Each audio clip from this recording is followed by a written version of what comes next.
Dent disease 1 is an ultra-rare kidney disease caused by mutations in the ClC-5 gene.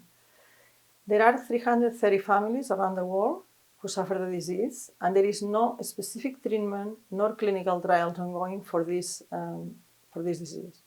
Affected patients, mainly males, because the gene is placed in chromosome X, develop end-stage renal disease, renal failure, most of them from the third to fifth decade of life, requiring renal replacement therapy. Therefore, in our group, we focus and we aim to understand the processes that drive from a single mutation in a single gene to this renal failure. There is a black box, we don't know what is inside. In our lab, we develop cell lines representing the disease.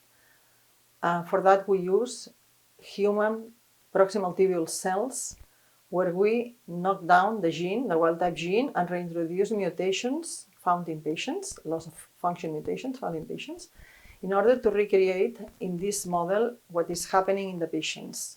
In order to study global expression analysis by microarrays of mRNA, we did after that gene enrichment analysis, and we found the processes and genes, target genes, that are up or down regulated in this disease as a cause of the mutation in this gene. It's a way to discover the biomarkers of progression as well as therapeutic targets to find therapeutic solutions for this disease, unmet therapeutic solutions. This work has been possible thanks to the support of patients, the Association of Dent's Patients, ASDEN, since the beginning, and the collaboration with the Pediatric Nephrology Service of Vall, Dr. Aviceta, the head of the department.